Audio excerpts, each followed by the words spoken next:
भगत सिंह करे पुकार, अरे भगत सिंह करे पुकार, अरे भगत सिंह करे पुकार। को यहाँ पे लाल सलाम और नीली कटोरी का सलाम दे।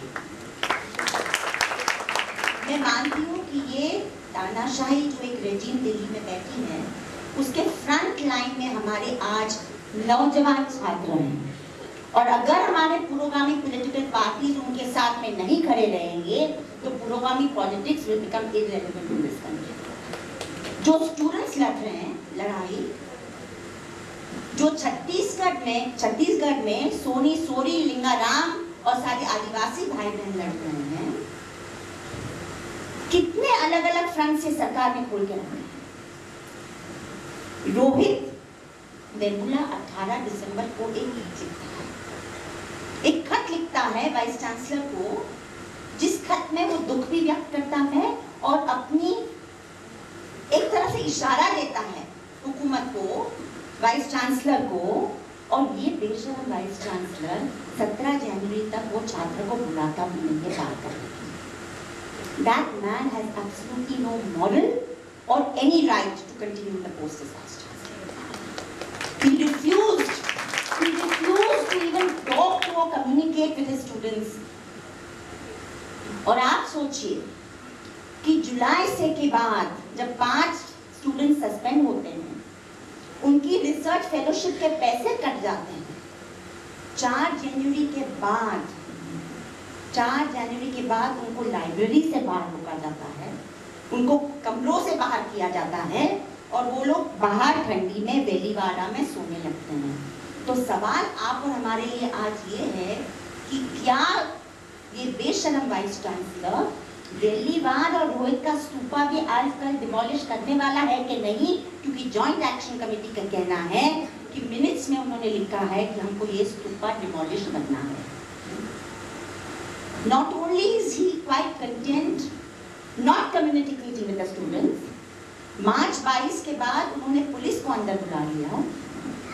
जादवपुर यूनिवर्सिटी में वाइस चांसलर कहते हैं साफ साफ कि जो भी बात हमें छात्रों से करनी है हम करेंगे, हमें पुलिस बीच में नहीं लानी है। जेएनयू में पूरी पुलिस लाने की कोशिश की गई, मगर चूंकि वहां का टीचर्स का संगठन जेएनयूटीए मजबूत था, एडमिनिस्ट्रेशन को पीछे हटने को जरूरत पड़ी और छात्रों के साथ में टीचर्स खड़े। मगर हैदराबाद में 40-50 टीचर्स साथ में हैं, तो बाकी पूरे अपर क्लास टीचर्स ऐसे मिनट्स लिख रहे हैं वाइस चांसलर के साथ कि हमें वेलीवाड़ा और स्तूपा को किस तरह डिमोलिश करना चाहिए और पुलिस के कितने पेट्रोल्स यूनिवर्सिटी के अंदर होने चाहिए। ये कल की बात।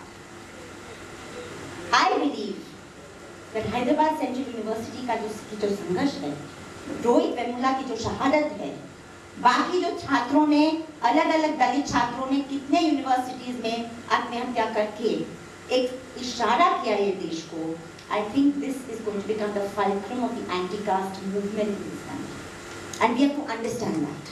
We have to support it as such, because if we do not support the University of Hyderabad struggle like the JNU struggle was supported, every effort is going to be made to break that struggle. Telangana सरकार से भी हमको सवाल करना पड़ेगा, ये सिर्फ केंद्र सरकार की बात नहीं है। हैदराबाद शहर तेलंगाना राज्य अभी 2-2.5 साल पहले नया राज्य बना है, और वो राज्य बनने में स्टूडेंट्स मूवमेंट का बहुत बड़ा हाथ था, बहुत बड़ा हाथ था तेलंगाना बनने में। और अगर वही सरकार और वो राज्य की पुलिस आज छात्रों के खिलाफ हो जाती है, तो सवाल हमको चंद्रशेखर राव से भी करना पड़ेगा, वो बच नहीं सकते ये सवाल से। वो कह रहे हैं कि हम जाकर प्रधानमंत्री को मिलेंगे। सवाल एक साफ है कि आप केस वापस ले रहे हैं कि नहीं। पूरे केसेस जो आपने स्टूडेंट्स और फैकल्टी के खिलाफ लिखे हैं, are you going to take those cases back और नॉट?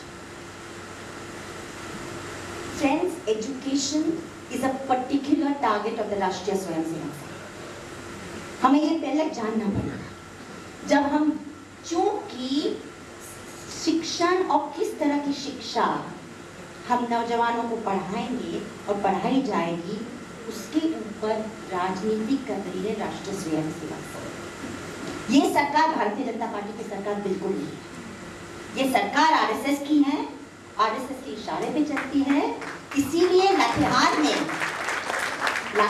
में, दादरी में और पूना में मोहसिन शेख को पहले मारा गया, उसके बाद मोहम्मद इखलाक को मारा गया और बस 10 दिन नहीं हुए और वहां पे मजलूम और इम्तियाज खान को लातेहार में इस तरह बेरहमी से मारा क्योंकि ये गरीब लोग सिर्फ अपने बफलो लेके कैटल ग्रेजिंग के लिए, कैटल फार्मिंग के लिए जा रहे हैं। तो ये सरकार की नीयत साफ है, नफरत की जबान बुलवा करके they have let loose the rule of the mob and the silence of the home minister, the silence of the prime minister is a silence of consent because they are very happy that the mob is doing its job.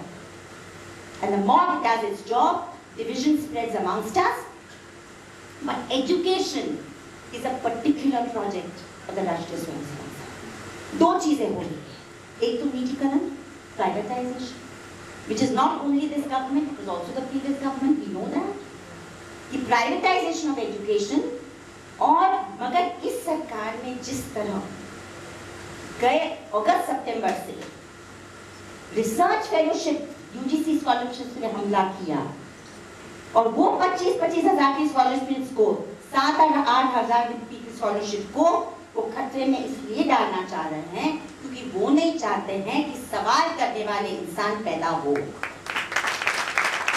अगर सवाल करने वाले इंसान पैदा होंगे तो रोहित वेमुला जैसे सरकार को शर्मिंदा करने वाले नौजवान पैदा होंगे।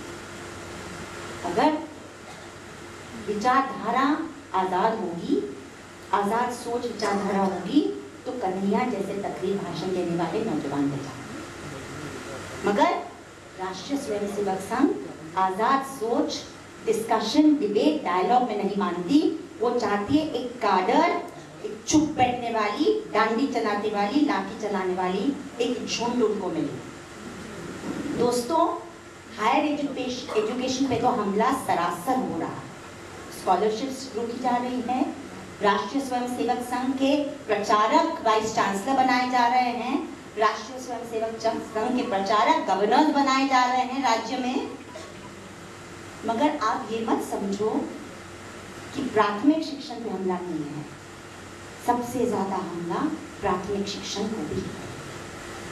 दीनानाथ पात्रा का नाम आपने सुना ही होगा, पता नहीं कितने लोगों ने सुना।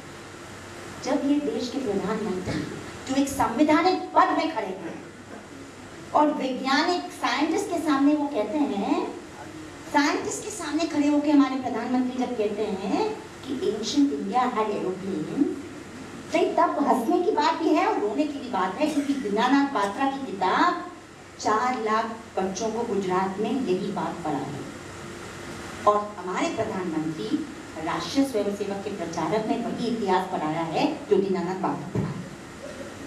तो कुंती की वजह से वो कह रहे हैं कि कुंती का एक सबक है कि because Kunti exists in the Mahabharat, we know that there was stem cell research in the ancient time। हम हंसे या हम रोए?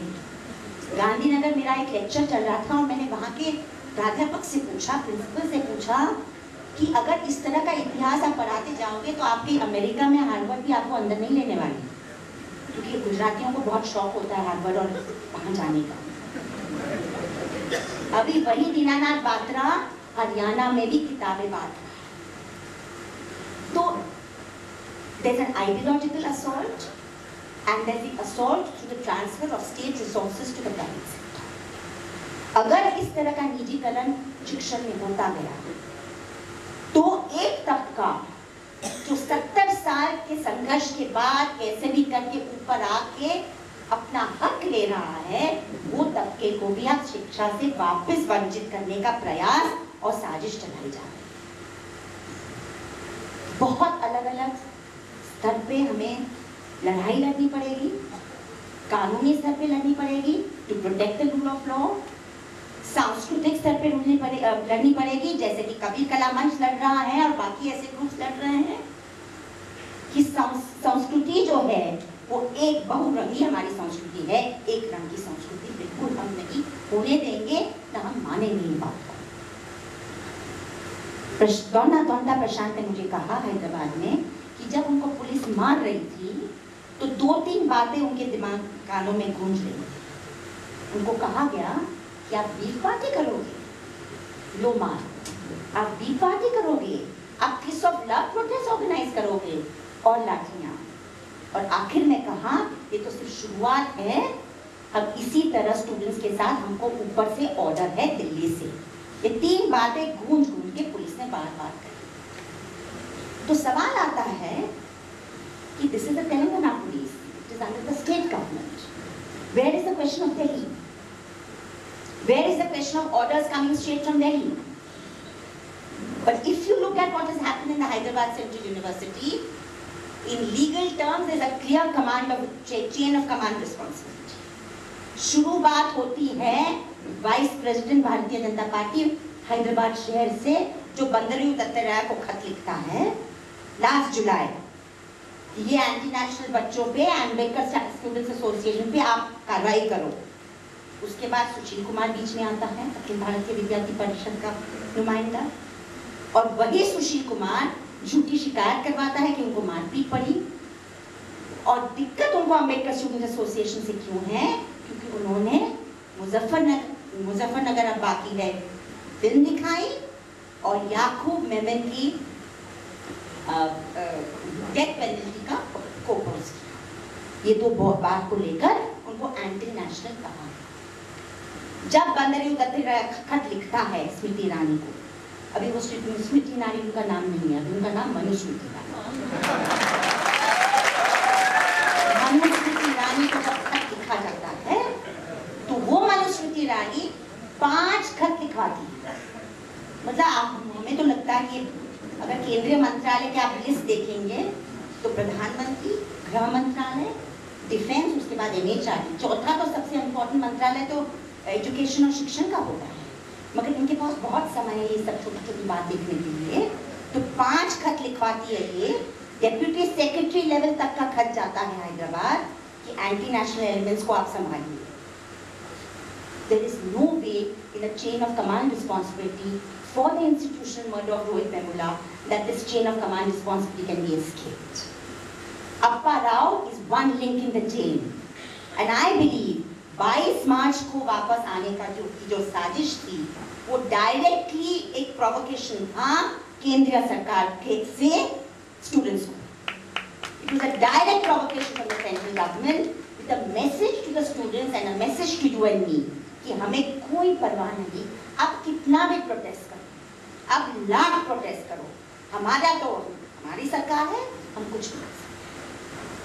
जब अप्पा राव वापस आता है, अभी भी मुझे याद है कि एक छोटा सा वीडियो हमने देखा Tathagata Sengupta just before he was arrested, और बहुत स्पष्ट तरीके से वो कहते हैं, बहुत ही स्पष्ट तरीके से वो कहते हैं कि 24 मार्च को एक एकेडमिक काउंसिल की मीटिंग ड्यू थी। जब से पेरिसामी सर आए थे एक्टिंग वाइस चांसलर, पूरा वातावरण नॉर्मल हो गया, बच्चे बातचीत कर रहे थे, क्लासेस जा रहे थे, सब कुछ अपने धीरे धीरे ठीक ठाक हो रहा था। और 24 मार्च के एकेडमिक काउंसिल मीटिंग के लिए एजेंडा में ये था कि 8,000 की स्कॉलरशिप को आपको 25,000 UGC नॉर्म के तहत आपको सब बच्चों को देना पड़ेगा, research scholarship. That was the agenda for the 24th March meeting. Very clearly, Appa Rao was brought simply as a provocation to the students and to send a message that despite the fact that there's a pending inquiry, against him by the same MHRD, we will allow the man to come back as an extreme provocation to students. आज हैदराबाद बिहार है, प्रशांत वो खुद बताएंगे, वातावरण university के अंदर बड़ा खतरनाक है। वहाँ के स्टूडेंट्स को हमारे सपोर्ट की बहुत ज़रूरत है, राजनीतिक सपोर्ट की बहुत ज़रूरत है। और चाहे वो बात हो या इलाहाबाद की बात हो, जहाँ पे ऋचा सिंह भी लड़ रही है अकेली, और उनके साथी में सब, मुझे बहुत फक्र होता है ये कहते हुए कि महिला औरतें हैं उनके साथ, जिसमें माइनॉरिटी औरतें भी ऋचा सिंह के साथ हैं। और ये लोग अपना अपना रास्ता ढूंढ रहे हैं, संघर्ष का रास्ता ढूंढ रहे हैं। ये लोग अपना अपना मैसेज दे रहे हैं पॉलिटिकल क्लास को कि ये हमारा देश है, this is our future, these are our fundamentals and we will fight for it. मुझे लगता है कि हमारे जैसे लोग जो उम्र के एक तरफ हो गए हैं, उनको शर्मिंदा होना चाहिए. You have everything going for you. Your life is in the future, and yet you are staking everything for a struggle against this proto-fascist government. We may not have fascism already in power, but we certainly have fascists in positions of power. They are fascists in positions of power who are going to make every use of state power to further their anti-constitutional ideology and their proto-fascist ideology. दोस्तों, लड़े तो कहाँ लड़े? एक तरफ किसान की बात अगर आप सोचें, वहाँ पे भी डिस्ट्रेस है. कामगारों की बात देखें, वहाँ पे भी डिस्ट्रेस है. हमारी यूनिवर्सिटीज के अंदर आपसे बेहतर कोई जानता नहीं किस तरह का संघर्ष की अभी जरूरत पड़ने वाली है. मतलब वे जानबूझ के कुछ चंद मिनटों के लिए छत्तीसगढ़ के बारे में आपको बताऊं. वहां पे आज कम से कम 8 पत्रकार दोस्त हमारे जेल के अंदर बंद हैं. और ये आजाद पत्रकार है, चाहे वो संतोष यादव हो, चाहे वो प्रभात सिंह हो, चाहे वो दिनेश हो, जायसवाल हो. मगर हमारे लोगों को दिल्ली के पत्रकार के ऊपर जब हमला होता है तो एडिटर्स सब नीचे आके सड़कों पे घूमते हैं. मगर एक एडिटर्स टीम, गिल्ड की टीम को भेजने के लिए कितनी मेहनत करनी पड़ी हम लोगों को. और अभी वो एडिटर्स गिल्ड का रिपोर्ट आ गया है, ठीक ठाक है, मगर वो रिपोर्ट में भी कई ऐसे बातें हैं जिसके ऊपर हमें टिप्पणी करनी पड़ेगी. वो रिपोर्ट कहता है कि छत्तीसगढ़ में all journalists are under surveillance. अरे आप बस कह दिया और आपने छोड़ दिया. आप वरिष्ठ संपादक हैं, अगर आप और हमारे फोन टैप हो रहे हैं तो as a journalist should there not be the strongest criticism of the chief minister and the home minister of the state who are surveying all the journalists? और मुझे यकीन है कि ये मीटिंग में जो भी लोग आए हैं, या हैदराबाद यूनिवर्सिटी या जेएनयू के संघर्ष या इलाहाबाद यूनिवर्सिटी के संघर्ष या बीएचयू के संघर्ष में जो विरोध में खड़े हैं, उन सब के टेलीफोन्स आज टैप हो रहे हैं. ये मैं दावे से we are not dealing with a normal government. और इसीलिए मैं इतनी बात जरूर कहूंगी कि we have reached a crisis in our political class. It is true, we are disillusioned with the word, the way the word secularism is used, with the way the word progressive is used, but I will say that regardless how disillusioned we are, we have to make a distinction between those parties we are otherwise disillusioned with and the Rashtriya Socialists. We cannot put them in the same boat. That's a historical error. ये जो है एक विकृत ताकत है. ये ताकत वो ताकत है जिन्होंने आजादी के आंदोलन में इतना बिखर नहीं पाया. ये वो ताकत है जिन्होंने पूरी तरह न सिर्फ ब्रिटिशों के साथ कोलैबोरेट किया, मगर मुस्लिम लीग के साथ भी कोलैबोरेट किया. अब श्यामा प्रसाद मुखर्जी का देख लीजिए मुस्लिम लीग के साथ बंगाल की सरकार में. तो ये लोग जो हैं, they have not really staked much for the battle for what kind of country should be built after the colonial powers move out. हमें ये कहने में कोई शर्मिंदगी नहीं है कि अगर कॉन्स्टिट्यूएंट असेंबली में बाबा साहेब अम्बेडकर नहीं होते तो हमारा संविधान, जो हमारा संविधान है, वो कभी नहीं होता. क्योंकि बाबा साहेब अम्बेडकर ने वो संविधान लिखा, क्योंकि बाबा साहेब अम्बेडकर को समानता और असमानता की निजी अनुभव था. स्ट्रक्चरल भी, पर्सनल भी, पॉलिटिकल भी. इसीलिए उन्होंने उस तरह का संविधान वो हमको दे सके. अगर बाकी लोग देते तो इतना फंडामेंटल जो यहाँ पे इगैलिटेरियनिज्म और नॉन डिस्क्रिमिनेशन की जो बात रखी गई है, वो नहीं रखी जाती. मैं आपको पूछती हूँ कि वो राष्ट्रीय स्वयंसेवक संघ जो उत्तर प्रदेश में बाबा साहेब के ऊपर पुस्तिका निकालती है, ये कहते हुए कि संत बाबा साहेब अम्बेडकर ये भी हमारे एक संत है, उन्होंने अभी निकाली और उत्तर प्रदेश के इलेक्शन में वो पुस्तिका वो यूज करने वाले. तो सवाल हमको उनसे ये करना है कि वो बाबा साहेब अम्बेडकर, वो बाबा साहब वो भी थे जिन्होंने एनाइलेशन ऑफ कास्ट भी लिखी, जिन्होंने रिटल्स इन हिंदुइज्म भी लिखी, जिन्होंने स्टेट्स एंड माइनॉरिटीज भी लिखा. जिन्होंने शूद्रस एंड काउंटर रेवोल्यूशन भी लिखा, जिन्होंने विमेन एंड काउंटर रेवोल्यूशन भी लिखा, और जिन्होंने स्टेट एंड माइनॉरिटीज भी लिखा। साथ में अगर आप पढ़ लेंगे तो आपको पचेंगे नहीं हमारे बाबा साहब।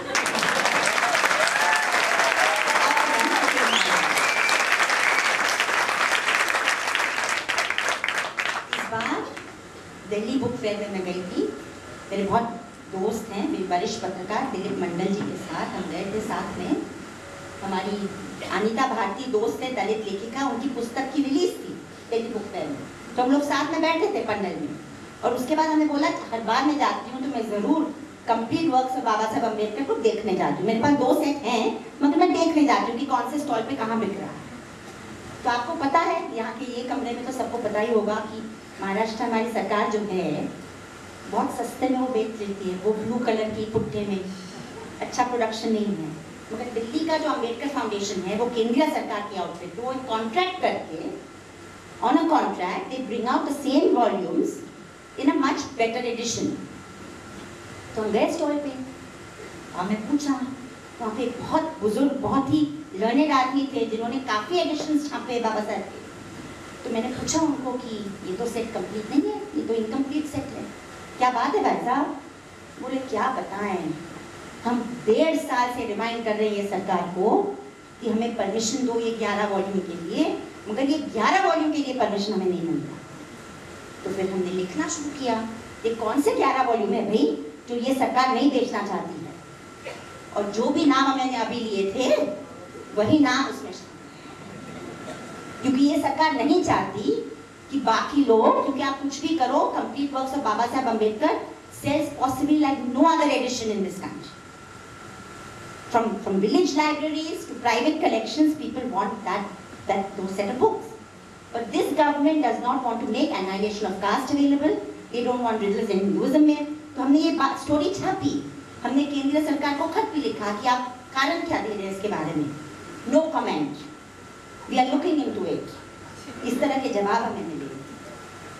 तो सवाल दोस्तों हमारे लिए ये भी एक बहुत बड़ी चुनौती है कि बाबा साहब अम्बेडकर का जो जिस तरह अप्रोप्रिएशन करने की कोशिश ये सरकार कर रही है, राष्ट्रीय स्वयंसेवक संघ कर रहा है, जैसे भगत सिंह और सुभाष चंद्र बोस को भी अप्रोप्रिएट करने की कोशिश कर रहे हैं, क्योंकि उनके पास अपने कोई हीरोज है नहीं। आप समझ लीजिए, गुरु गोलवलकर उनको आप नहीं बना सकते, अगर आप हेगड़ेवार नहीं बना सकते, इसलिए आप यहाँ से भगत सिंह ले रहे हो, यहाँ से आप बाबा साहेब ले रहे हो, वहाँ से सुभाष चंद्र बोस। महिला तो आपको कभी नहीं मिलेगी राष्ट्रीय स्वयंसेवक संघ में, मुश्किल है, महिलाओं को पट्टी नहीं ज्यादा, वो भी ज्यादा अगर थोड़ा झगड़ालू में महिला है जैसे हम हैं तो बिल्कुल नहीं पटेगी। तो सावित्रीबाई फुले का भी नाम अप्रोप्रिएशन में भी नहीं आता है, मतलब अप्रोप्रिएशन लिस्ट में भी नहीं आता है। और मैं बार बार पुरोगामी ताकतों को पूछती रहती थी कि मेरे महाराष्ट्र के भिडेवाड़ा पुणे में सबसे पहली ऑल गर्ल्स स्कूल स्थापित हुई थी 1838, और वो इसी मंशे से स्थापित हुई थी, इसी विजन से स्थापित हुई थी, इसी कन्विक्शन से स्थापित हुई थी कि अलग अलग जात धर्म की बच्चियां एक साथ एक क्लास में, इतनी बड़ी सोच, शायद ये दुनिया की पहली स्कूल ऐसे होंगी, शायद ऑल गर्ल्स स्कूल। मगर क्या हम इसको सेलिब्रेट करते हैं? क्या हम उस तरह उस मायने पे ये बात मानते हैं? और दूसरी बात, जब सावित्रीबाई फुले और ज्योतिबाई फुले पे कोड़े फेंके गए, गंदगी फेंकी गई, उनको समाज से बहिष्कार किया गया क्योंकि आप शिक्षण सबको कैसे देंगे, आपको कैसे हिम्मत आएगी, तब उनको पूना के किस आदमी अपने उनका साथ दिया? पूना शहर के उस्मान शेख। मगर हमको ये इतिहास हमको नहीं पढ़ाना है, क्योंकि अगर हम ये इतिहास पढ़ाएंगे तो कहीं ना कहीं मुसलमानों के बारे में भी छवि अच्छी हो जाएगी। वो नहीं चाहता। उस्मान शेख की बहन फातिमा शेख सावित्रीबाई फुले के स्कूल में पहली टीचर थी। ये हमारा इतिहास, ये संघर्ष पढ़ने वाले जानने वाले सब जानते हैं। महाराष्ट्र के रहने वाले कोई भी पुरोगामी सोच वाला शिवाजी को भी अच्छी तरह जानते हैं, और ऐसे डांगे का भी भाषण जानते हैं, जिन्होंने कहा था वर्कर्स के मिल के बाहर कहा था ऐसे डांगे ने 1951 में कि शिवाजी त्यांचे शिवाजी आमचे, आप शिवाजी को अप्रोप्रिएट करने की कोशिश मत कीजिए। शिवाजी क्या था, क्यों था, हम जानते हैं, मगर हमने कहीं ना कहीं ये सब हिस्टोरिकल सिंबल्स को भी अप्रोप्रिएट करने दे दिया है। And we need now to popularise a real history of not just the freedom struggle but of people's struggles. अमर शेख जो पोवाड़ा गाते हैं, आप भी उनका नाम जानते हैं, हम भी जानते हैं, मगर आम इंसान नहीं जानते हैं। उनको लगता है कि शिवाजी मतलब हिंदू राजा, ऐसी बात ही नहीं है। और स्मृति ईरानी, मनुस्मृति ईरानी जब पार्लियामेंट में भाषण देती है रोहित वेमुला के शहादत के बाद, तभी भी उन्होंने थोड़ा सा, उनको टाइम मेरे लिए मिल गया, उन्होंने बोला तीसरा सेटलमेंट ने जो शिवाजी पे पुस्तक लिखी थी उसके ऊपर उन्होंने लिखा था कि शिवाजी और अफजल खान की जो लड़ाई है वो हिंदू मुस्लिम की लड़ाई नहीं थी। तो मैंने क्या गलत किया भाई? मुझे फक्र है कि मैंने ऐसी किताब लिखी, मगर आपको हर वक्त हर मौके पे झूठ बोल बोल के आपकी राजनीति चले। दोस्तों 22 महीने में जो ये चीज सरकार ने की है, कभी कभी I shudder to think that what will they do in the next 36 months. मतलब काफी खतरनाक चीज वो ऑलरेडी कर चुके हैं और अभी भी 36 महीने कम से कम बचे हैं ये सब। तो और क्या कर लेंगे और इसके लिए क्या हम तैयार है कि नहीं संघर्ष करने के लिए, ये हमारे लिए बहुत बड़ा सवाल है। I think, I believe it's a time to build alliances across issues, whether it is women's rights, minority rights, Dalit rights, gay rights, Manipur, Kashmir, I think we need to build alliances. और हमें कहीं ना कहीं अपने common denominator का सोच के राजनीतिक लेवल पे जो होगा होगा, मगर सामाजिक लेवल पे हमें अलायंस बिल्ड करके हमें संघर्ष करना है। अगर हम ये इस ऐतिहासिक मोड़ को नहीं कर पाएंगे तो मुझे लगता है हम बहुत पछताएंगे, बहुत पछताएंगे। We might think we have the purest way of ideological thinking. Many of us believe that. But I think let's not judge everybody by their purity just now. Let's just see who is on the broadly the right side. Right, broadly the right side might be the left side, but let's check who's broadly on the right side.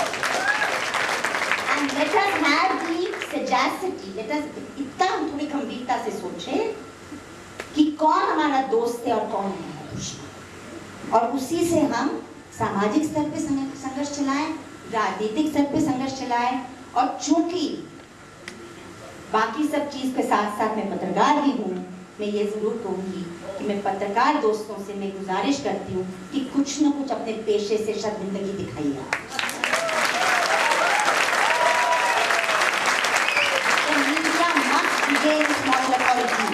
The media has to regain its conscience.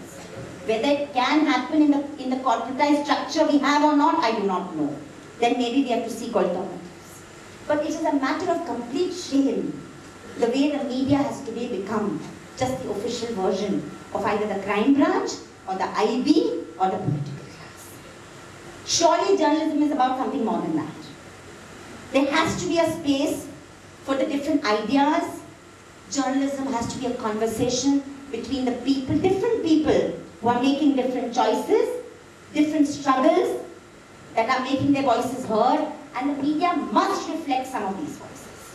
And if the media is not doing that, इनको आप छोड़िए ना। ये हम जब सोचते हैं ना कि इनको छोड़ देना है, we have to shame them into believing that they have to be accountable to the democratic public. We cannot let the television channels spew venom in the way they are spewing. Not all of them, but many of them. बार बार हम जब जाते हैं तो खासकर हमें 2-3 सवाल किए जाते हैं। मैंगलोर में बेटी है, पता नहीं आप लोग मैंगलोर जैसी जगह जानते हैं नहीं, but very caste, very communal. Rohit की शहादत के बाद 13 दिन के बाद मैं वहाँ थी और एक कॉलेज में लेक्चर और एक सवाल मुझे पूछा गया, and I think it was a deliberate question, और मुझे जानबूझ के पूछा गया कि what do you think about the beef issue. So I said I think about the beef issue the same as I think about the pork issue. उसके बाद आगे सवाल आया, वो चाह रहे थे कि हम कहें कि I think everybody should eat beef. That would have been the headline the next day. These are several things everybody should believe. So the way the media, the way the entire public consciousness is being shaped towards an agenda. मई 2014 के बाद जब मैं उत्तर प्रदेश और पूर्वांचल में घूमती थी, तो नौजवान मुसलमान युवक मुझे बार बार ओवैसी के छोटे छोटे क्लिप्स दिखाते, छोटे छोटे क्लिप्स ओवैसी के दिखाते। I am not talking about Owaisi's politics, I just want to give an example.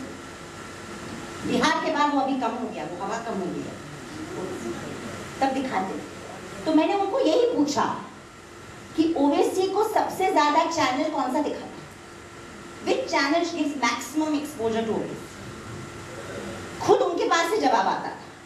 वो सांप पिच्छू का चैनल है, रजत शर्मा का इंडिया टीवी और अर्नब, ये दो चैनल्स सबसे ज्यादा ओवैसी को स्पेस देते।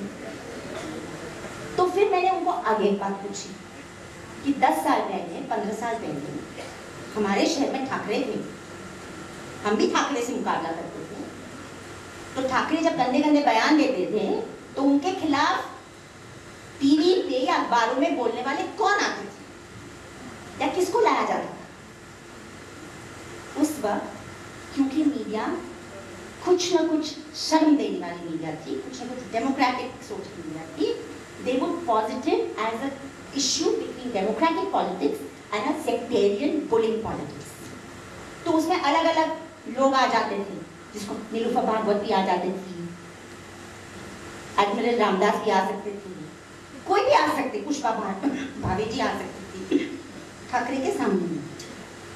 आज अगर आदित्यनाथ बोलता है और जहर उगालता है तो उसके खिलाफ सिर्फ ओवैसी को बुलाया जाएगा, क्योंकि they want to positive it as an extreme Hindu or an extreme Muslim.